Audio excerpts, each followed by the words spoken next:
కాంగ్రెస్ ప్రభుత్వాన్ని విమర్శించేటప్పుడు గతంలో నరేంద్ర మోడీ 2014 ఎన్నికలకి రాకముందు రైట్ చేసిన పాయింట్, రూపాయి విలువ దారుణంగా పడిపోయింది, మన్మోహన్ సింగ్ ప్రభుత్వం ఫెయిల్ అయ్యింది అన్నటువంటి దాన్ని ప్రధానంగా హైలైట్ చేసుకొచ్చారు. ఇప్పుడు అదే నరేంద్ర మోడీ టైంలో యుద్ధాల ఇంపాక్ట్ అనాలా, లేదా ప్రపంచ ఆర్థిక సంక్షోభం ఇంపాక్ట్ అనాలా, లేదా భారతదేశపు వైఫల్యం అనాలా, ఎవరిది ఏంటని జనాలకు అనవసరం. రూపాయి విలువ మాత్రం దారుణంగా పడిపోయింది. తాజాగా డాలర్ మార్కంలో రూపాయి విలువ గురువారం 7 పైసలు బలహీనపడి కొత్త జీవితకాల కనిష్టం ₹84.46 దగ్గర ముగిసింది. డాలర్కి డిమాండ్ పెరగడం, విదేశీ ఇన్వెస్టర్ల పెట్టుబడుల ఉపశమన ఒత్తిడి పెంచింది. ద్రవ్యోల్బణం పెరగడం కూడా ప్రతికూల ప్రభావం చూపింది.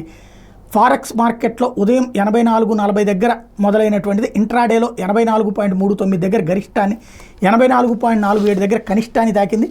డాలర్ ఇండెక్స్ జీవితకాల గరిష్టం దగ్గర ట్రేడ్ అవుతుండటం రూపాయి కోతకు కారణమవుతుంది. డిసెంబర్లో 85 స్థాయికి దిగి వచ్చే వీలుంది అన్నటువంటిది బిఎన్ పారిబా అసోసియేట్ చెప్తున్నది. అంటే ఓవరాల్గా చూస్తే రూపాయి పతనం అన్నటువంటిది దారుణం. ఒక రకంగా బెనిఫిట్, ఒక రకంగా నష్టం. మన దేశానికి వచ్చేటటువంటి డాలర్ల ద్వారా బెనిఫిట్, కానీ డాలర్లో అంటే విదేశాల నుండి ఇక్కడికి వచ్చే ఆదాయంగా డాలర్ బెనిఫిట్. మన దేశం వాళ్ళు విదేశీ వస్తువులు కొనుక్కునేటప్పుడు దీనివల్ల రేట్లు ఎక్కువైపోతే ద్రవ్యోల్బణం పెరిగిపోతుంది.